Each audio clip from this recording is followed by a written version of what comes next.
வணக்கம் நேர்களே, இது ஷர்மிளா டாக்கீஸ். நான் உங்கள் டாக்டர் ஷர்மிளா. இன்னைக்கு நம்மளோட சிறப்பு விருந்தினரா இணைஞ்சிருக்கிறாங்க பாண்டிச்சேரியின் திராவிட முன்னேற்ற கழகத்தின் மகளிர் அணி அமைப்பாளர் திருமதி காயத்ரி ஸ்ரீகாந்த் அவர்கள். வணக்கம் தோழர். வணக்கம் தோழர். ஒரு நிர்பயா நடந்துச்சு, ஒரு ஹத்ராஸ் நடந்துச்சு, ஒரு உன்னாவ் நடந்துச்சு, ஒரு கத்வா நடந்துச்சு, ஒரு ஹாசினி நடந்துச்சு, இப்போ ஆர்த்தி. ஒவ்வொரு தடவையும் இந்த மாதிரி விஷயங்கள் நடக்கும் பொழுது அடுத்து இன்னொன்னு இந்த மாதிரி நடக்க கூடாதே அப்படின்னு மனசார எல்லாரும் விரும்புற ஒரு விஷயம் தான். ஆனா அன்பார்ச்சுனேட்லி இன்னைக்கு பாண்டிச்சேரியில இப்படி ஒரு விஷயம் நடந்திருக்கு. ரொம்ப பரபரப்பா வந்து பேசப்படுது. இன்ஃபேக்ட் பாத்தீங்கன்னா நிறைய தகவல்கள் சோசியல் மீடியால வந்து நிறைய விஷயங்களை வச்சு பம்பார்ட் பண்றாங்க. எது உண்மை எது பொய் அப்படின்ற கூட தெரியல. நீங்க களத்துல நேரா பாண்டிச்சேரியில இருக்கீங்க. தொடர்ந்து இந்த கேஸ்ல வந்து நீங்க க்ளோஸ்டா அசோசியேட்டடா இருக்கிறீங்க. என்ன நடக்குதுங்கிறத ஒரு ஃபர்ஸ்ட் ஹேண்ட் இன்ஃபர்மேஷன் உங்களால தர முடியும். முதல்ல என்ன நடக்குது தோழர்? என்ன நடந்துச்சு? இப்ப என்ன நடந்துட்டு இருக்கு? இந்த சம்பவத்தை குறிப்பிட்டு பேசுறதுக்கு முன்னாடி ஒரு 2 வாரங்களுக்கு முன்னாடி பாண்டிச்சேரி பீச்ல பலூன் பொம்மைகள் வித்து நரிக்குறவருடைய குழந்தை 8 மணிக்கு காணாம போகுது. அது 8:30 மணிக்கெல்லாம் உடனே புகார் செய்யப்படுது. உடனே அந்த குழந்தையோட போட்டோ வந்து எல்லா இடத்துக்கும் வைரல் ஆகுது. சைபர் கிரைம் போலீஸ் உதவியோட அந்த குழந்தைய காரைக்கால்ல வெறும் 24 மணி நேரத்துல போலீஸ் கண்டுபிடிக்கிறாங்க. ஏதோ குழந்தை கடத்தல் கும்பல். இது முதல் முறையாக குழந்தை கடத்தப்படுறது இல்ல. இதுக்கு முன்னாடி கடத்தல்கள் நடந்திருக்கு. அது கை குழந்தைய திருடிட்டு போயிட்டு குழந்தை இல்லாதவங்களுக்கு விக்கிறது, இந்த மாதிரியான சம்பவங்களும் நடந்திருக்கு. அந்த மாதிரி குழந்தைங்கள ரோட்ல விளையாடிட்டு இருந்த புள்ளைய காணோம்ன உடனே ஒரு போன வாரத்துல எல்லாம் நீங்க வாட்ஸ்அப்ல பார்த்திருக்க முடியும். வட மாநிலத்துல இருந்து ஒரு கும்பல் வந்து குழந்தைய கடத்துறதுக்கு வர்றாங்க, திருநங்கைகள் குழந்தைய கடத்துறாங்க, இந்த மாதிரி எல்லாம் வந்து ஃபேக்கான நியூஸை வந்து ட்ரங்கேட் பண்ணதான் நம்மளால பார்க்க முடிஞ்சிச்சு. அதன் அடிப்படையில போலீசாருடைய தேடுதலும் குழந்தை சனிக்கிழமை மதியானம் காலையில 11 மணிக்கெல்லாம் காணாம போகுது. 11 மணிக்கு சிசிடிவி ஃபுட்டேஜ்ல குழந்தை அந்த பகுதியில இருக்குதா தெரியுது. அந்த பகுதியை விட்டு வெளியில போலங்கிறத போலீஸ் ஊர்ஜிதப்படுத்துறாங்க சிசிடிவி கேமரா மூலமா. அந்த பகுதியை விட்டு போகல. வெளி ஊருக்கோ வெளி மாநிலத்துக்கோ குழந்தை கடத்தப்படலைங்கிறத வந்து 100% போலீஸ் கன்ஃபார்ம் பண்ணதுக்கு அப்புறமா அவங்களோட தேடுதல் வேட்டையை ஆரம்பிக்கிறாங்க. இந்த குழந்தையினுடைய பெற்றோர் வந்து வேலைக்கு செல்லக்கூடிய 2 பேருமே, அப்பாவும் வேலைக்கு போறாங்க, அம்மாவும் வேலைக்கு போறாங்க, குழந்தை அங்க இருக்கும், அக்கம் பக்கத்துல வீட்டுல இருக்கிறவங்க எல்லாம் பாத்துக்குவாங்க அப்படிங்கிற அடிப்படையில இவங்க வேலை முடிச்சு வந்ததுக்கு அப்புறமா பிள்ளைய காணமே எல்லாரும் தேட ஆரம்பிச்சிருக்காங்க. அதுக்கப்புறம் தான் போலீஸ் கம்ப்ளைண்ட்டே ஆகுது. இது லேட்டான கம்ப்ளைண்ட் தான் ஃபைல் ஆகியிருந்தாலும் கூட போலீஸ் உடனடியாக தேடுதல் வேட்டையை ஆரம்பிச்சு உடனே முதல்ல இனிஷியலி 3 தனிப்படை, அதுக்கப்புறமா டிலே ஆகுதுங்கிற பட்சத்துல 5 தனிப்படை அமைச்சு போலீஸ் அந்த பகுதியிலேயே தேடுறாங்க. இப்போ இந்த குழந்தைய காணோம் அப்படின்னு உடனே காரைக்கால்ல குழந்தைய கண்டுபிடிச்சிட்டாங்க, எப்படியாவது இந்த போலீஸ் இதை கண்டுபிடிச்சிருவாங்கன்ற நம்பிக்கையில பாண்டிச்சேரி மக்கள் 2 நாளா போலீஸ்க்கு முழு ஒத்துழைப்பு கொடுத்தாங்க. 3வது நாள் அந்த பொறுமையை அவங்க இழந்து போராட்டம் பண்ண ஆரம்பிக்கிறாங்க. எங்க பகுதியிலே தேடிட்டு இருக்கீங்களே, என்ன எது சீக்கிரமா இது பண்ணுங்க, உங்களால கண்டுபிடிக்க முடியலன்னா சொல்லுங்க, நாங்க உங்களுக்கு உதவி பண்றோம்ன்ற மாதிரி. இதுக்கு நடுவுல திசை திருப்புற வேலையையும் போலீஸ் அந்த கும்பல்ல இருக்கிற இந்த ஆட்களே ஏதோ ஒண்ணு பண்ணிருக்காங்கிறதையும் போலீஸ் கூட இருந்தே இந்த கும்பலும் தேடி இருக்குங்கிறதான் பார்க்க முடியுது.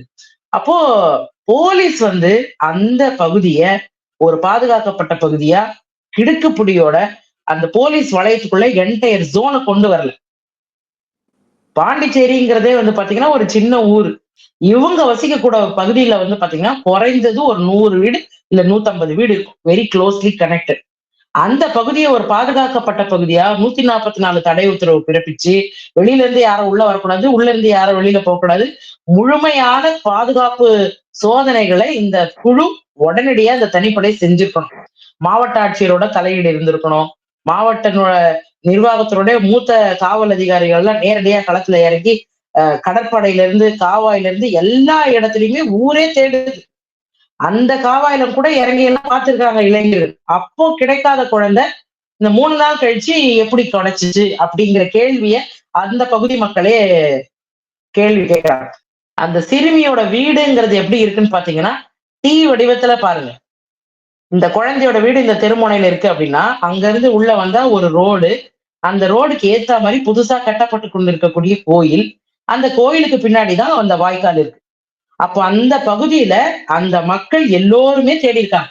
அந்த காவாய குறைஞ்சது 1000 பேராவது பார்த்திருப்பாங்கன்றாங்க மக்கள். அந்த இடத்துல இந்த குழந்தையோட சடலம் வந்து 3 நாளுக்கு பின்னாடி கிடைக்கிறதுங்கிறத மக்களால ஏத்துக்கவே முடியல. செவ்வாய்க்கிழமை காலையில இந்த குழந்தையோட உடல் காவாயிலிருந்து மூட்டை கட்டிய நிலையில அழுகின நிலையில அந்த குழந்தையை எடுத்ததை வந்து யாராலையுமே ஜீர்ணிக்க முடியல. அன்னைக்கு வந்து அந்த மக்கள் எல்லோருமே வீதிக்கு வந்து போராடுறாங்க. அந்த வீதிக்கு வந்து போராடின மக்களை அடிச்சு விரட்டுறதுக்காக பெரிய லத்தி ஏந்திய துணை ராணுவம் வந்து வாகனத்தோட வந்து நின்னதையும் டிவி செய்திகள்ல நீங்க பார்த்திருப்பீங்க. இது ஒரு தன்னெழுச்சியான மக்கள் போராட்டம். அந்த குழந்தைக்கு நீதி வேண்டி அந்த பகுதியில் இருக்கக்கூடிய மக்களும் அந்த பெற்றோரும் போராட்டத்துல கள ஆனா அதை ஒடுக்குறதுக்கு காவல்துறை தயாராக நிலையில இருக்கு. இப்ப எங்களோட கேள்வி ஒட்டுமொத்தமா அதை பார்க்கும்போது எப்படி இருந்துச்சுன்னா, அந்த கைது செய்யப்பட்ட பையன் வந்து போலீஸ் ஸ்டேஷன்ல தான் இருக்கான், நீங்க எல்லாரும் போங்கன்னு சொல்லிட்டு அந்த கூட்டத்தை திசை திருப்புறாங்க. அந்த கூட்டம் ஒட்டுமொத்தமா காவல் நிலையத்தை நோக்கி ஓடுது. ஓடனவங்கள தடி எடுத்து மொத்தமா அந்த கூட்டத்தையே கலைச்சு விடுறாங்க. போராட்டத்துக்கு உக்காந்தவங்க போலீஸ் நிலையத்தை நோக்கி முற்றுகையிட போயின காரணத்தினால தடியடி நடத்தப்பட்டு முற்றிலுமாக கலைக்கப்படுறாங்க. அப்ப இது ஒட்டுமொத்தமான ஒரு திசை திருப்பும் செயல். உள்ள இருக்கக்கூடிய குற்றவாளிகளை காப்பாற்றுவதற்காக போலீஸ் ஏதோ ஒரு தந்திரங்களை கையாளுதோங்கிற சந்தேகம் எங்களுக்கு முதல்ல இருந்தே இருந்துச்சு. குழந்தைய இவங்க வந்து பாலியல் வன்கொடுமை செய்யணும்னு கூட்டிட்டு போனோடனே இவங்க வந்து கொன்னுட்டாங்க. 2 நாள் கழிஞ்சுதான் சடலம் வந்து கிடைக்குது. அதுவும் ஏற்கனவே தேடின இடத்துல முதல்ல இல்ல, இப்போ கிடைக்குதுன்னா மக்கள் என்ன ஃபீல் பண்றாங்க? 2 நாள் இவங்க வந்து எங்கேயாவது மறைச்சு வச்சிருந்தாங்களா? ஏன்னா செய்திகள்ல என்ன சொல்றாங்க, போலீஸ் வீடு வீடா போய் பீரோ ஃப்ரிட்ஜ் எல்லாம் திறந்து பார்த்தாங்க அப்படிங்கிற அளவுக்கு சோதனை போட்டிருக்காங்க. அப்பெல்லாம் கிடைக்காத குழந்தையுடைய சடலம் எப்படி 2 நாளைக்கு அப்புறம் திடீர்னு அங்க வந்தது? அப்ப யாரு கொண்டு போய் அங்க வச்சாங்க? இவங்களுக்கு யாரு ஹெல்ப் பண்ணாங்க அப்படிங்கிற ஒரு கேள்வி வருதுல்ல. அந்த கேள்வி வருது. சிசிடிவி கேமரா எல்லா அப்ப உள்ள எடுத்துட்டு வந்ததும் தெரிஞ்சிருக்கணும்ல. இந்த பகுதியை தாண்டினா அந்த பசங்க போறாங்க, அந்த பசங்க ரிட்டர்ன் வந்தத சிசிடிவி ஃபுட்டேஜ்ல காட்டவே இல்லை.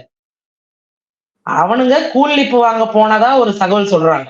அது கூலிப்பா இல்ல கஞ்சாவா, எதன் அடிப்படையில அந்த குழந்தை அந்த சிறுவர்களை யார் காட்டுறாங்களோ அந்த சிறுவர்களுடைய போட்டோவை நேத்தே வாட்ஸ்அப்ல எல்லா குரூப்லயுமே போட்டு விட்டுறாங்க. இந்த உண்மையில இந்த 6 சிறுவர்களுடைய போட்டோ வருது இல்ல, இந்த 6 சிறுவர்களுடைய போட்டோ வருது இல்ல, இவங்களுக்கும் இந்த கேஸுக்கும் என்ன சம்மந்தம்? இவங்க தான் குற்றவாளிகளா? இவங்களதான் குற்றவாளிகள் அப்படின்னு சமூக வலைதளங்களை பரப்புறாங்களே, இது உண்மையா? இததான் இந்த சிறுமியினுடைய இறுதி சடங்குக்கு இன்னைக்கு போயிட்டு வெளியில வரும்போது அந்த பகுதியினை சேர்ந்த காவல் ஆய்வாளர் திரு தனசெல்வம் அவர்கிட்டையும் ஈஸ்ட் எஸ்பி, அதாவது கிழக்கு காவல்துறையினுடைய எஸ்பியாக இருக்கக்கூடிய லட்சுமி சௌஜன்யா கிட்டையும் இந்த கேள்வியை முன் வச்சோம். இந்த 4-5 பசங்களோட போட்டோ வருது. இன்னைக்கு காத்தால ஒரு முதியவரோட போட்டோவும் ஒரு சிறுவரோட போட்டோவும் வருது. இவங்கதான் கல்பிரிட்ஸா? மொத்தம் 7 பேரா இல்ல 8 பேரா என்னன்னு கேக்குறோம்.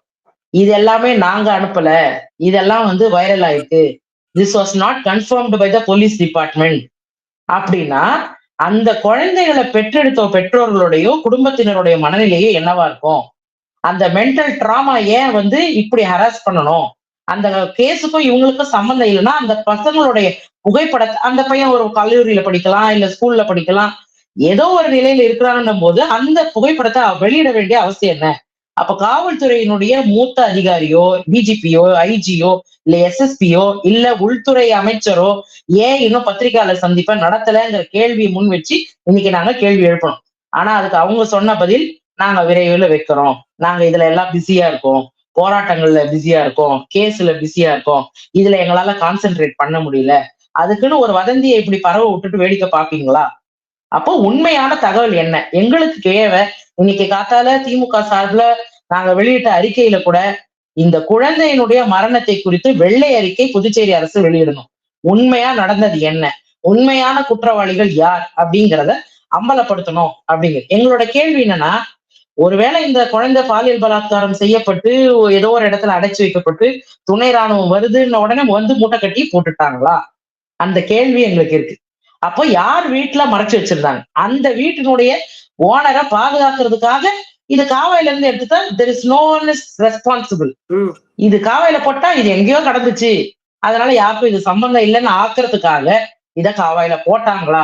இப்போ ஒரு வீட்டுல இருந்தோ இல்ல வீட்டு தோட்டத்துல இருந்தோ வீட்டு மாடியில இருந்தோ இந்த சடலம் மீட்கப்பட்டிருந்தா அந்த வீட்டினுடைய உரிமையாளரும் அந்த வீட்டுல தங்கியிருந்தவங்க எல்லாரையுமே விசாரணை வளையத்துக்குள்ள கொண்டு வந்திருக்கலாம். ஆனா அது நடத்தக்கூடாதுன்ற காரணத்துக்காக இந்த குழந்தையினுடைய சடலம் கால்வாய்க்கு வீசப்பட்டதா? அந்த கோணத்திலையும் இந்த சந்தேகங்கள் எங்களுக்கு எழுது. இதை விட உச்சகட்டமா இந்த புதுச்சேரி அரசு செய்திருக்கக்கூடிய துரோகம் என்னன்னு கேட்டீங்கன்னா, குழந்தையினுடைய இந்த பொதுவா ஒரு பாலியல் குற்றம் நடக்குது, இல்ல பொதுவா குழந்தைகள் மீதான வன்முறை நடக்குது, ஒரு சீண்டல் நடக்குது, ஒரு துன்புறுத்தல் நடக்குது அப்படின்னா போலீஸை விட அதிகமாக மெனக்கிடக்கூடிய ஒரு ஆணையம் உண்டு என்றால் அது வந்து குழந்தைகள் நல ஆணையம், CWC, national child rights protection கமிட்டின்னு சொல்லக்கூடிய சென்ட்ரல் லெவல்ல எல்லா மாநிலத்திலையும் இருக்கக்கூடிய ஒரு சிடபிள்யூசி. ஆனா அந்த சிடபிள்யூசில இதுக்கு முன்னாடி ஆணைய தலைவராக இருந்த சிவசாமிங்கிறவர் மேல நிறைய இந்த பெண் குழந்தைகள் மீதான வந்த புகார்கள்ல சமரசம் செஞ்சு இவங்க நிறைய அதுல லஞ்ச லாவணி பார்த்து நிறைய முறைகேடுகள் தொடர்ந்து புகார்களா போய் இந்த ஆணையத்தின் மீது 600 பக்க புகார் கந்தசாமி என்பவரால துணை மாவட்ட ஆட்சியராக இருந்தவர் சப்மிட் பண்றாரு. அதன் பேர்ல எங்க எல்லாம் கூண்டோட மாட்டிக்க போறாங்கன்னு சொல்லிட்டு இவங்க எல்லாம் கூண்டோட ராஜினாமா பண்றாங்க. இந்த செய்தி கடந்த 3 வாரங்களுக்கு முன்பாக அனைத்து தலையங்கத்திலையும் வந்திருக்கு. அப்போ புதுச்சேரி அரசு இந்த குழந்தை காரைக்கால்ல கண்டுபிடிச்சாங்கன்னு சொன்னேன் இல்லைங்களா, அப்பவே அந்த குழந்தைகள் நல ஆணையம் அந்த குழந்தைய போய் மீட்க வேண்டிய முதல் கடமை சிடபிள்யூசி தான் இருக்கு. அந்த குழந்தைய சேஃபா ரெஸ்கியூ பண்ணணும், அந்த குழந்தைக்கு மென்டல் ட்ராமா இல்லாம அந்த குழந்தைய பத்திரமா பாதுகாத்து பெற்றோரிடத்துல ஒப்படைக்க வேண்டிய வேலை போலீஸ்க்கு எவ்வளவு இருக்கோ அதை விட அதிகமா சிடபிள்யூசி தான் இருக்கு. அப்போ இந்த குழந்தைய நீங்களும் கேள்வி கேட்க முடியாது, நானும் கேள்வி கேட்க முடியாது. அந்த போலீஸ் தேடுதல் வேட்டை திருப்திகரமாக இருக்கா, இவங்களோட நடவடிக்கை சரியாதான் இவங்க செயல்படுறாங்களாங்கிறத நம்மை விட அதிகமா கேள்வி எழுப்பி இருக்கக்கூடிய யாராக இருக்கணும்னா சிடபிள்யூசி தான் இருந்திருக்கணும். ஆனா இந்த வழக்குல இது வரைக்கும் சிடபிள்யூசி அந்த ரோலை பிளே பண்ணவே இல்லை. இன்னைக்கு காலையில குழந்தைகளை அந்த குழந்தையோட போஸ்ட்மார்ட்டம் ரிப்போர்ட் போஸ்ட்மார்ட்டம் பண்ணும்போது கூட என்சிபிசிஆர்ல இருந்தோ இல்ல பாண்டிச்சேரியில இருக்கக்கூடிய சிடபிள்யூசி அப்படின்னு ஒரு தற்காலிக குழுவைய கூட நியமிக்காம இன்னைக்கு அந்த போஸ்ட்மார்ட்டம் நடந்திருக்கு. இது எப்படி இருக்குங்கிறத மட்டும் பாருங்க. அப்போ புதுச்சேரியில குழந்தைகளோட பாதுகாப்பும் குழந்தைகளோட உரிமைகளும் சிதைக்கப்பட்டிருக்கு அப்படிங்கிறத இதை விட வேற என்ன ஆதாரம் உங்களுக்கு தேவை சொல்லுங்க. இதுல இன்னொரு ஆஸ்பெக்ட் வந்து என்ன சொல்றாங்கன்னா, சம்பந்தப்பட்ட இந்த குற்றவாளிகள் வந்து கஞ்சா பிரயோகப்படுத்தினாங்க, under the influence of ganja. In fact அந்த பையன் 19 வயசு அந்த கருணாஸ் அப்படிங்கிற பையனை போலீஸ் வந்து அரெஸ்ட் பண்ணோன்னே அவன் கையில இருந்த பிளேடால கையை அறுத்துக்க முயற்சி பண்ணான், கழுத்தை அறுத்துக்க முயற்சி பண்ணான். இது under the influence of drugs நடந்த ஒரு குற்றம் அப்படின்னு சொல்றாங்களே, இது எந்த அளவுக்கு உண்மை? பொதுவா வந்து பாண்டிச்சேரி அப்படின்னாலே லிக்கராக இருக்கட்டும் இல்ல இது போன்ற விஷயங்களாக இருக்கட்டும், அவங்களோட ரூல்ஸ் வந்து கம்பேர்ட் டு அதர் ஸ்டேட்ஸ் கொஞ்சம் வந்து தளர்ந்துதான் இருக்கும் அப்படிங்கிற மாதிரி ஒரு இம்ப்ரெஷன் தான் எல்லாருக்குமே இருக்கு. உண்மையிலேயே பாண்டிச்சேரியில இருக்கக்கூடிய நிலைமை என்ன? ட்ரக்ஸ் வந்து இவங்க சொல்ற மாதிரி நிறைய மக்கள் அந்த இன்டர்வியூல சொல்லும் போது கேட்கும் போது உண்மையிலேயே கவலையா இருக்கு. தினம் அந்த தெருவுல ஒரு 4 பசங்க கஞ்சா அடிச்சிட்டு இருப்பாங்க, நாங்க போலீஸ் கிட்ட போய் கம்ப்ளைண்ட் பண்ணுவோம், வந்து கூட்டிட்டு போய் வார்ன் பண்ணி திரும்ப விட்டுருவாங்க, மறுபடியும் அந்த பசங்க அங்கேயே உட்காந்து கஞ்சா அடிப்பாங்க அப்படிங்கிற மாதிரி அந்த மக்கள் அந்த பகுதி மக்கள் சொல்றாங்க. இது எந்த அளவுக்கு உண்மை? இந்த கஞ்சா அப்படிங்கிற ப்ராப்ளம் வந்து எந்த அளவுக்கு இருக்கு புதுச்சேரி?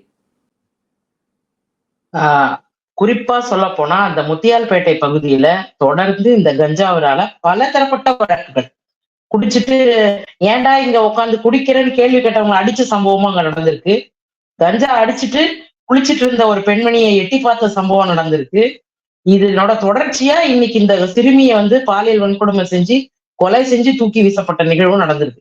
கஞ்சாங்கிறது அந்த பகுதி ஒரு ஒதுக்கப்பட்ட பகுதி மாதிரி இருந்ததுனால அந்த இடத்துக்கு யாரும் பெருசா போக மாட்டாங்க அப்படிங்கறதால இது ரொம்ப ஃப்ரீ ஹேண்டடா அங்க நடந்திருக்கு, புழக்கத்துல இருந்திருக்குங்கிறது காவல்துறைக்கும் தெரியும், அந்த பகுதியில வசிக்கக்கூடிய மக்களுக்கும் தெரியும்.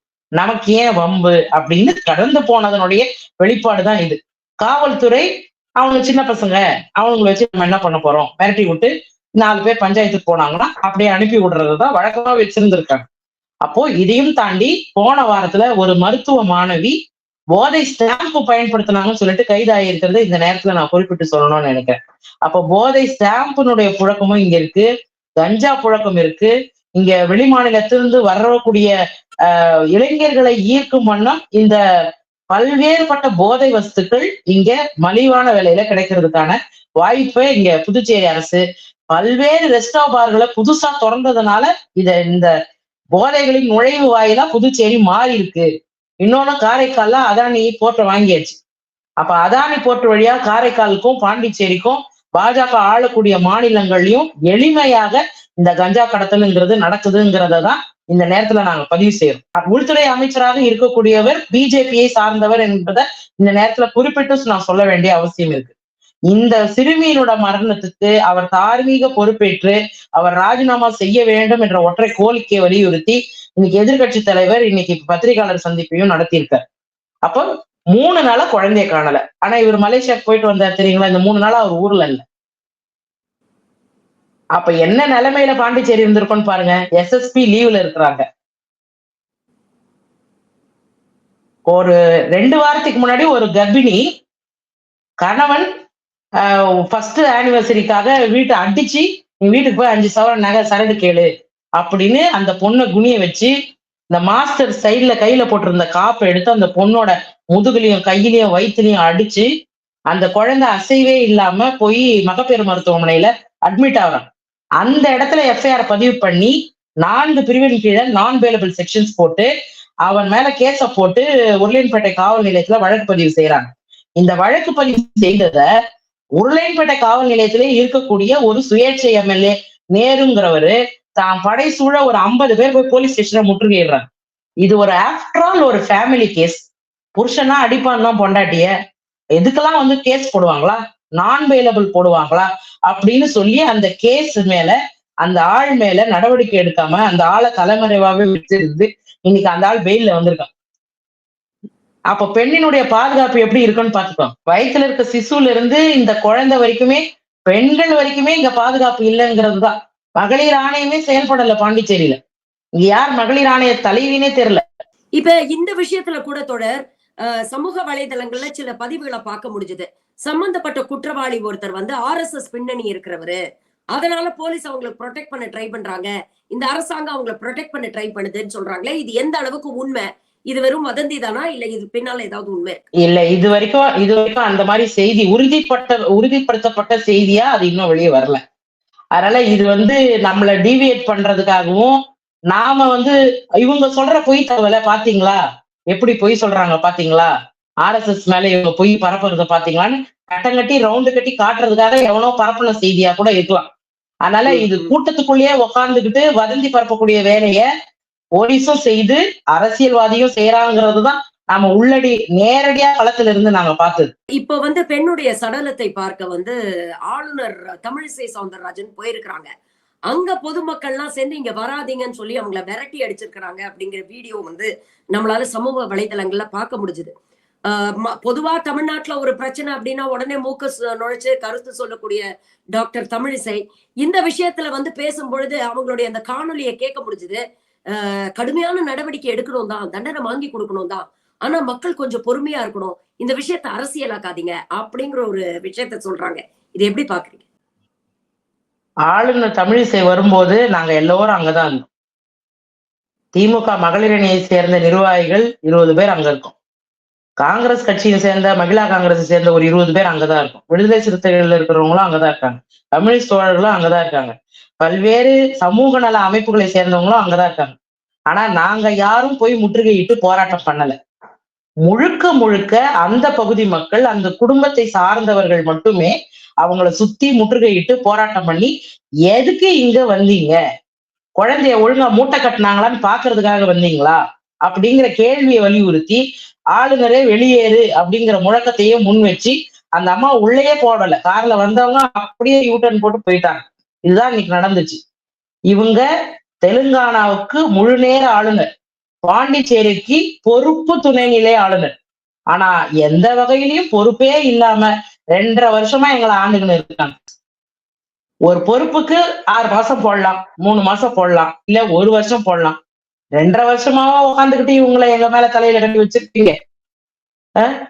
இவங்க வந்து விஷம் கொடுத்து சாவடிக்கிற ஆள் இல்ல, வெள்ளம் கொடுத்தே சாவக்கூடிய ஆள் இவங்க. இவர்களுடைய அரசியல் என்பது முழு நேர பாஜக காரியகர்த்தாவையே மிஞ்சிற அளவுக்கு இருக்குது பாண்டிச்சேரியில. இவங்க பாண்டிச்சேரிக்கு வந்ததுக்கு அப்புறமா பாண்டிச்சேரி குட்டிச்சோரியா போயிருக்கே தவிர்த்து பாண்டிச்சேரியில 1% வளர்ச்சி கூட கிடையாது. அவங்களுக்கு ஒரே ஒரு மனு போடுறோம். இந்த விஷயத்துல கிரண்பேடி வந்து பாராட்டியே ஆகும். கிரண்பேடிக்கு ஒரே ஒரு மனு போட்டு இந்த நடவடிக்கை இந்த காவல்துறை வந்து ஒழுங்கா செய்யலைன்னு ஒரு மனு போட்டேன்னு வச்சுக்கோங்க, கிரண்பேடி நேரடியா அந்த காவல் நிலையத்துக்கே போய் அந்த அதிகாரிகளை ரைடு விடுற சம்பவம் எல்லாம் கூட நடந்திருக்கு. அவங்க அதை பப்ளிசிட்டிக்கு செஞ்சாங்களோ இல்ல உண்மையான ஐபிஎஸ் ஆபீசரா இருந்து அந்த ரெஸ்பான்சிபிலிட்டியோட ஒரு போலீஸ் எப்படி விக்டிம் அணுகணுங்கிறதுக்காக செஞ்சாங்களோ, அது 1000 கருத்துகள் இருக்கலாம். ஆனா ஒரே ஒரு மனு, அது ஆளுங்கட்சியா இருந்தாலும் சரி எதிர்கட்சியா இருந்தாலும் சரி, அந்த விக்டிமோட கோரிக்கை உண்மையா இருக்குங்கிற பட்சத்துல ஃபீல்டுல இறங்கினவங்க அவங்க. ஆனா இந்த அம்மா உள்ளேயே உட்காந்து அரசியல் பண்ணிக்கிட்டு பிஜேபி காரங்க யார் வராங்களோ அவங்களுக்கு ஆபீஸ் போட்டு உள்ளேயே என்னென்ன வேலை நடக்க முடியுமோ அவ்வளவு அரசியலையும் அந்த அம்மா உள்ள உட்காந்துட்டு பண்றாங்க. தெலுங்கானாக்கு பாதி நேரம் அங்க போறது இங்க வர்றது, புதுச்சேரி மக்களுடைய வரி பணம் இவங்களோட போக்குவரத்து செலவுக்கு தான் சரியா இருக்கு. இந்த 3 நாள குழந்தை கடன்லையே என்ன நடவடிக்கை எடுத்தீங்கன்னு இன்னும் கேள்வி கேட்டிருப்பீங்க. இதை துரிதப்படுத்தணும்னு சொல்லிட்டு யாரையாவது கேட்டிருப்பீங்களா? சட்ட ஒழுங்கு சீர்குலைஞ்சு போயிருக்குங்கிறது தான் சந்தி சிரிக்குது. கடந்த வாரத்துக்கு முன்பாக திமுக மகளிர் அணி ஒரு ஆலோசனை கூட்டம் ஒண்ணு நடத்துச்சு. அந்த ஆலோசனை கூட்டத்துல மொத்தம் 12 தீர்மானங்களை நாங்க நிறைவேற்றினோம். இந்த குழந்தைகள் நல ஆணையம் இல்ல, மகளிர் ஆணையம் இல்ல, உடனடியாக இந்த அரசாங்கம் அதனை நிவர்த்தி செய்ய வேண்டும் என்ற கோரிக்கை இந்த கூட்டம் வலியுறுத்துதுன்னு சொல்லிட்டு தீர்மானம் நிறைவேற்றணும். 2 வாரம் ஆச்சு. பத்திரிகையில செய்தி வந்து 1 மாசம் ஆக போகுது. எதுக்குமே நடவடிக்கை எடுக்க. முன்னாடி எல்லாம் ஒரு அரசியல்வாதி இருக்காங்க, ஒரு ஆட்சி செய்யறாங்க, ஏதோ ஒரு கட்டம் போட்டு ஒரு சின்ன செய்தி வந்தாலும் இதை நாங்க நிறைவேற்ற கேட்டுக்கொள்கிறோம், இதற்காக போராட்டம் நடத்துறோம்னா நேரடியா அரசு அதிகாரியோ எம்எல்ஏவோ நேரில் வந்து பார்ப்பாங்க. ஓகே, உங்க கோரிக்கையை நாங்க நிறைவேற்றுறோம். பாண்டிச்சேரியில நீங்க உயிரே போய் தீ குளிச்சு போராடுனா கூட ஓகே அவ்வளவுதான், நன்றி வணக்கம், ஒரு நிவாரணத்தை அறிவிச்சுட்டு அப்படியே கடந்து போகக்கூடிய மனநிலை தான் இன்னைக்கு பாண்டிச்சேரியில இருக்கக்கூடிய பிஜேபி என்ஆர் காங்கிரஸ் கூட்டணியில இருக்கக்கூடிய ஆட்சியாளர்களுக்கு. அந்த நிலைப்பாட்டோட தான் இருக்காங்க.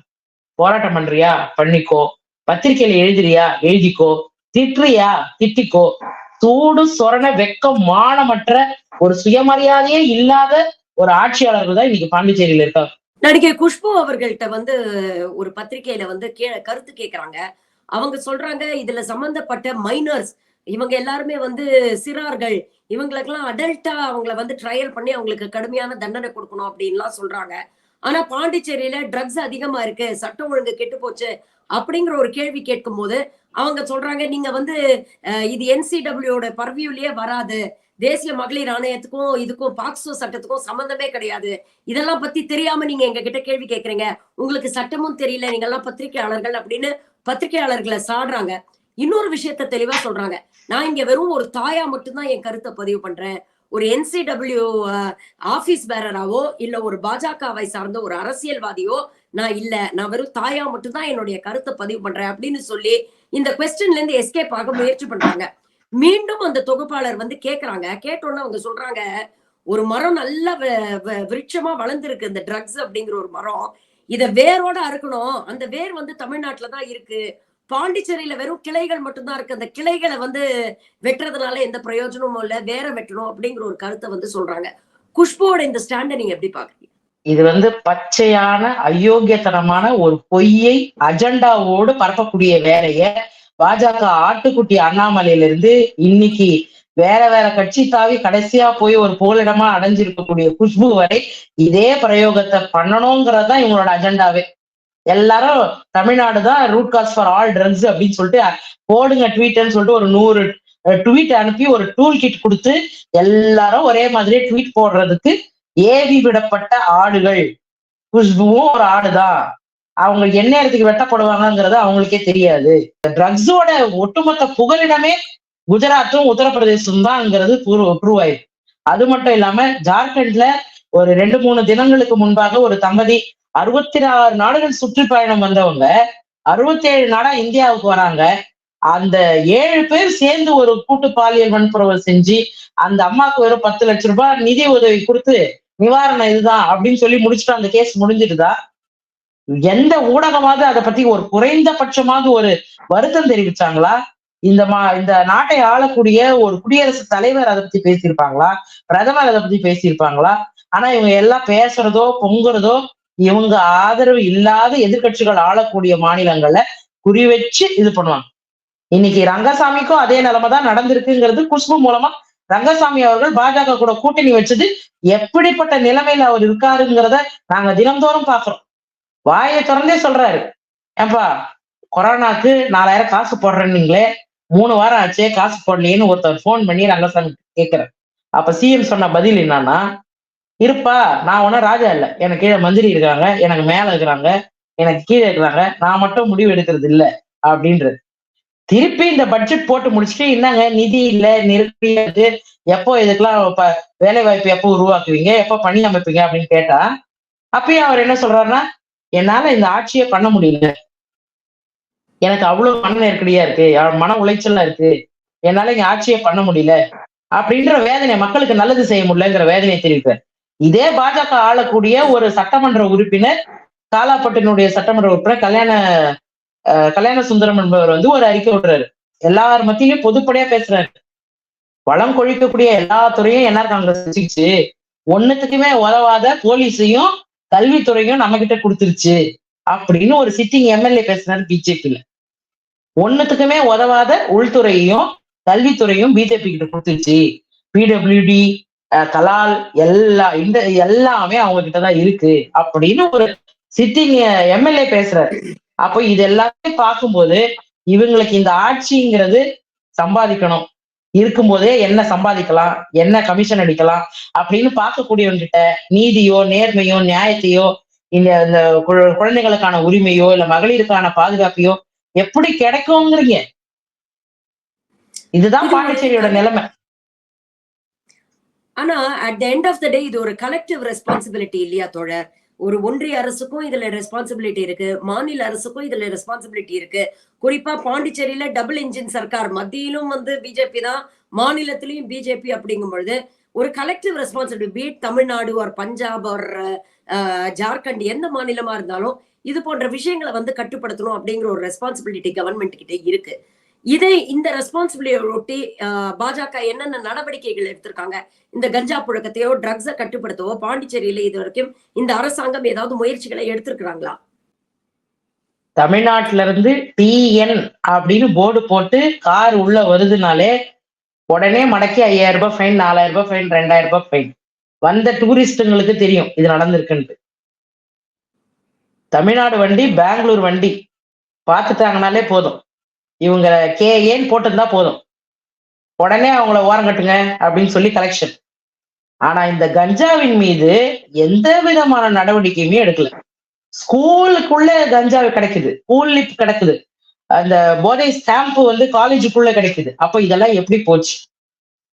இதுக்காகவே மாணவர்களை அவங்களுக்கு வந்து செலவு பண்ணி அவனுங்களை வேணுங்கிறத செஞ்சு, பணம் கட்டணுமா ஸ்கூலுக்கு, உன் வீட்டுக்கு தேவையானதை கொடுக்கணுமா, உன் பையன் கிட்ட கொடுத்து நீ போய் ஸ்கூல்ல வித்து கொடுக்க சொல்லு, நான் உனக்கு பணம் கொடுக்குறேன், இந்த மாதிரி இல்லாமல் ஏஜென்ட் வேலைகளை செய்யறதுக்காகவே குழந்தைகளை வந்து திசை திருப்புற வேலையாகவும் சில புல்லுரிவுகள் பள்ளிகளுக்குள்ளேயும் கல்லூரிகளுக்குள்ளேயுமே இருக்காங்கிற தகவலை இன்டெலிஜென்ஸ் ரிப்போர்ட் சொல்லுது. அதுக்கு மேல என்ன நடவடிக்கை இந்த புதுச்சேரி அரசு எடுத்திருக்கு? அதை பத்தி பேச்சே கிடையாது. சரி விழிப்புணர்வு அதையாவது பண்ணீங்களா? அதுவும் கிடையாது. சரி தெரு முழுக்க ரெஸ்டோ பார், தெரு முழுக்க பார், இதுல இருந்து ஒருத்தன் வெளியில வரணும் அப்படின்னா ரீஜெனரேஷன் சென்டர்ஸோ இல்ல ரீஹாபிலிட்டேஷன் சென்டர்ஸோ பாண்டிச்சேரியில இருக்கான்னு கேட்டீங்கன்னா கிடையவே கிடையாது, கிடையவே கிடையாது. அது செயல்பாட்டில் ஏதோ ஒன்று பேருக்கு வேணா வச்சிருக்கலாம், அதுல ஒருத்தர் 2 பேர் போனா போதுன்னு வேணா அட்மிட் ஆகலாம். ஆனா முறையா அரசாங்கம் இந்த மது கடைகளை நடத்துற மாதிரி மது விலக்குல இருந்து வரக்கூடிய நடவடிக்கையை புதுச்சேரி அரசாங்கம் செய்யவே இல்லை. இந்த இளம் சிறார்கள் வந்து இந்த மாதிரி போதை வஸ்துக்களை பயன்படுத்தி அவங்களுக்கான கவுன்சிலிங், அவங்களுக்கான ரீஹாபிலிட்டேஷன் சென்டர் அந்த மாதிரி எதுவுமே இங்க இல்லை.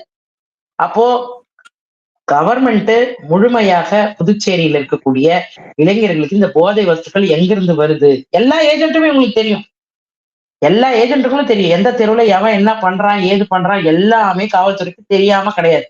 இவங்க நினைச்சா நடவடிக்கை எடுக்கலாம். ஆனா இவங்களே அவங்க கூட கைவிட்டு வாங்கிக்கிட்டு அவங்க கிட்ட சலாம் போட்டுக்கிட்டு அவங்களுக்கு சேவகம் செய்யற வேலையை தான் இவங்க பாத்துக்கிட்டு இருக்காங்க. சரி, இந்த கேஸ்ல வந்து இவ்வளவு பப்ளிக் அவுட்ரேஜ் ஒண்ணு வந்திருக்கு, பொதுமக்கள்லாம் இன்னைக்கு வீதியில வந்து போராடுறாங்க, குற்றவாளிகளை எங்க கையில கொடுங்க, நாங்க பாத்துக்கிறோம், நாங்க தண்டனை கொடுக்குறோம் அப்படின்னு சொல்றாங்க. அடுத்த கட்ட நடவடிக்கை என்னவா இருக்கும்? உண்மையிலேயே இந்த 2 பேர் மட்டும்தான் இன்வால்வ்டா? இந்த விவேகானந்தன் கருணாஸ்ங்கிற இந்த 54 வயது முதியவரும் 19 வயசு பையன், இவங்க 2 பேர் மட்டும்தான் இதுல குற்றவாளிகளா, இல்ல வேற யாராவது இன்வால்வ்டா இருக்கிறாங்களா அடுத்தடுத்த கட்ட நடவடிக்கைகள் என்ன?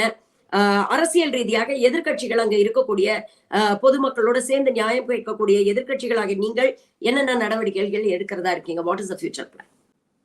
அதாவது நீங்க கேள்வி கேட்ட மாதிரி இது முழுமை பெறாத ஒரு தகவலாதான் மக்களுக்கும் இருக்கு. அதனாலதான் என்ன நடக்குது, அங்கங்க போராட்டம் தன்னெழுச்சியா நடந்துச்சு. யாரும் வந்து ஃபோர்ஸ் பண்ணல, கட்டாயம் பண்ணல, தானா நடந்துச்சு. அங்கங்க மாணவர்கள் ஒண்ணு கூடானாங்க, சட்டக்கல்லூரி மாணவர்கள், கல்லூரி மாணவர்கள் வகுப்பை புறக்கணிச்சுட்டு நேரா வந்து வீதியில உட்காந்துச்சாங்க. அந்த பகுதியில இருக்கக்கூடிய மக்கள் எல்லாம் ஒண்ணா விழுந்து தன்னெழுச்சியான போராட்டம் இது. இது எந்த அரசியலும் உள்ள போகாம தன்னெழுச்சியான மக்கள் போராட்டம் தான் இது முழுக்க முழுக்க. இந்த போராட்டத்தின் விளைவாதான் இன்னைக்கு முழுமையான தகவல், இந்த உடற்கூறாய்வு ஜிப்மர்ல போய் பண்ணணுங்கிறதுமே போராட்டத்தினுடைய வெளிப்பாடாதான் இது நடந்துச்சு. இல்லைன்னா ஜிஹெச்லயும் இவங்க வேலையை முடிச்சுட்டு ஆமா இதுதான் ஒண்ணும் நடக்கல அப்படிங்கிற மாதிரி கூட ஒரு பொய்யான அறிக்கையை கூட இவங்க வெளியிட்டிருக்கலாம். அந்த குழந்தை ஒரு தாழ்த்தப்பட்ட சமுதாயத்தை சேர்ந்த பெண்ணு அப்படிங்கிறத தெரிஞ்சு அந்த எஸ்சி கம்யூனிட்டியை சேர்ந்த ஒரு டாக்டர் தான் வந்து உடற்கூறாய்வு பண்ணணுங்கிறதுக்காகவே அரை மணி நேரம் வெயிட் பண்ணி அந்த உடற்கூறாய்வு நடந்திருக்கு அப்படிங்கிறதையும் இந்த நேரத்துல கவனிக்க வேண்டியது இருக்கு. இந்த எதிர்க்கட்சிகள் இந்த விசாரணை என்பது நீர்த்து போய்விடக்கூடாது. இந்த சூட்டோட சூட்டா இந்த குழந்தையின் மீதான இந்த நியாயம் கிடைக்கிறதுக்கு இந்த குற்றவியல் நீதிமன்றம் விரைந்து நடவடிக்கை எடுப்பதற்காக சட்டத்தை புதுச்சேரியில் இயற்ற வேண்டும் என்ற ஒற்றை கோரிக்கை அது குடியரசுத் தலைவருக்கு அனுப்பி ஒப்புதல் வாங்கி இந்த வழக்கை விரைந்து 30 நாட்களுக்குள்ளாக தீர்வு காண வேண்டும் என்ற முழக்கத்தை வலியுறுத்தியிருக்கோம். நாளைய தினம் 4 மணிக்கு அமைதி ஊர்வலமாக அண்ணா சிலையிலிருந்து நேரு வீதி வழியாக இந்த சிறுமியினுடைய மரணத்திற்கு நீதி கேட்டோம். உண்மையான குற்றவாளிகள் யார், அதை குறித்த வெள்ளை அறிக்கையை வெளியிட வலியுறுத்தியும், உள்துறை அமைச்சர் இருக்கக்கூடிய நமச்சிவாயம் பதவி விட வேண்டும் என்று வலியுறுத்தியும் இந்தியா கூட்டணி சார்பில் நாளைக்கு ஒரு போராட்டமும் ஊர்வலமும், அதனோடு தொடர்ச்சியா நாளை மறுநாள் குழந்தைகளுக்கோ இல்ல பள்ளி மாணவர்களுக்கோ கல்லூரி மாணவர்களுக்கோ +2 தேர்வு எழுதக்கூடியவர்களுக்கோ இல்ல மருத்துவங்கள் எந்த பாதிப்பும் இல்லாம அவர்களுக்கு விலக்களித்து பந்த் போராட்டத்திற்கும் அழைப்பு விடுத்திருக்காங்க. இதுல கலந்து கொண்டு ஒட்டுமொத்தமாக புதுச்சேரியில் இருக்கக்கூடிய அனைத்து மக்களும் அந்த இறந்த குழந்தைக்கு நீதி கேட்டு நியாயம் கேட்டு இன்னைக்கு போராட்டத்துல நாங்க இறங்கியிருக்கோம். மக்களுக்கு ஆதரவாக அந்த பாதிக்கப்பட்ட குழந்தைகளுக்கு 20 லட்சம் ரூபாய் வந்து நிவாரணம் அறிவிச்சிருக்காங்க. இன்னும் கொடுக்கல, நிவாரணம் அறிவிச்சிருக்காங்க, அவ்வளவுதான். இது வெறும் கண் துடைப்பு நாடகமாக இல்லாம முழுமையா அந்த குழந்தைக்கு அந்த பணம் அந்த வீட்டுக்கு போய் சேரணும். முழுமையான இந்த குழந்தைக்கு என்ன நடந்துச்சு அப்படிங்கிறத ஒருத்தர் பொறுப்போடு நாள் முதல்ல சனிக்கிழமை காணாம போன குழந்தை அன்றிலிருந்து இன்று வரை என்ன நடந்துச்சுங்கிற உண்மையான தகவலை இந்த உலகுக்கு சொல்ல வேண்டும். இன்னைக்கு உலக அளவுல இந்த ஜஸ்டிஸ் ஃபார் ஆர்த்திங்கிறது வந்து பேசு பொருளாயிருக்கு. இந்த பெண்ணுக்கு, இந்த சிறுமிக்கு நியாயம் கிடைக்க வேண்டும். புதுச்சேரியில தான் தோழர் இருக்கிறதே 10 தெரு தான். எல்லாருமே பக்கத்துல வீடு இருப்பாங்க. என் பிள்ளைய கொஞ்சம் பார்த்துக்கோ. நானே என் பிள்ளைய ரோட்ல தான் விட்டுட்டு வரேன். நாம வேலைக்கு போறோம், ஒரு மீட்டிங்க்கு வரோம், நீ வீட்டுல இருப்பா அப்படின்னு தான் சொல்லுவோம். குழந்தை வீட்லயே எவ்வளவு நேரம் இருக்கும்? பக்கத்து வீட்டுல போய் குழந்தை கூட விளையாடும் தானே. அப்ப எல்லா அம்மா அப்பாக்குமே ஒரு பதபதைப்பு இருக்கும் தானே. ஐயோ என் பிள்ளைய நான் இன்னும் நல்லா பார்த்துக்கலாமோ. இன்னைக்கு அந்த குழந்தைய வந்து இழந்த அந்த பெற்றோருக்கு தான் அந்த வலி என்னங்கிறது தெரியும். இது ஒரு ஆறாத ரணம். இன்னைக்கு அந்த குழந்தை இது வரைக்கும் பாண்டிச்சேரியில இப்படி ஒரு சம்பவமே நடந்தது கிடையாது. சிறுமியை இப்படி போய் பண்ணது வந்து ஏற்றுக்கொள்ளவே முடியாத அளவுக்கு ஒவ்வொரு வீடுகள்லயும் இன்னைக்கு மிகுந்த மனவேதனைக்கு உள்ளாயிருக்காங்க. ஏதோ அவங்க குழந்தை பறிகொடுத்த போன்ற உணர்வை தான் இன்னைக்கு ஏற்படுத்தியிருக்கு. அதுதான் இன்னைக்கு எல்லாரையுமே ஒருங்கிணைச்சிருக்கு. கட்சிகளை தாண்டி எங்களுடைய அமைப்புகளை தாண்டி இன்னைக்கு அந்த குழந்தைக்கு அந்த குடும்பத்திற்கு நாங்க முழு ஆதரவாக அவர்களோட நாங்க களத்தில் நிக்கிறோம். நிச்சயமா தோழர், இந்த நியூஸ கேக்குறவங்க அந்த தாயோடைய அந்த தந்தையோடைய கதறலை வந்து டிவில பார்க்கும் பொழுது உண்மையிலேயே ஒவ்வொருத்தருக்கும் வந்து மனசு இளகி போச்சு. என்னடா இப்படி நடந்துருச்சு அப்படிங்கிற ஒரு வேதனை வந்து இன்னைக்கு எல்லா தமிழ்நாட்டுல, பாண்டிச்சேரியில மட்டும் இல்ல, தமிழகத்திலயும் பாத்தீங்கன்னா ஒவ்வொரு வீட்லயும் இதுதான் வந்து பேசிட்டு இருக்கிறாங்க. இப்படி ஒரு பாவம் ஒரு குழந்தைய அநியாயமா சாகடிச்சிட்டாங்களே அப்படின்னு. கண்டிப்பா அந்த குழந்தைக்கு ஒரு நியாயம் கிடைக்கணும். அந்த பெற்றோருடைய இந்த குமுறலுக்கு வந்து ஒரு பதில் சொல்ல வேண்டிய கடமை அங்க இருக்கக்கூடிய பாஜக அரசாங்கத்துக்கு இருக்கு. பல விஷயங்களை இன்னைக்கு எங்களோட பகிர்ந்துட்டீங்க. உங்க நேரத்துக்கும் கருத்துக்களுக்கும் மிக்க நன்றி தோழர். உண்மையான என்ன நடக்குது, களத்துல என்ன நடக்குது அப்படிங்கறத ரொம்ப தெளிவா இன்னைக்கு எடுத்து சொல்லுங்க. Thank you very much for joining. நன்றி.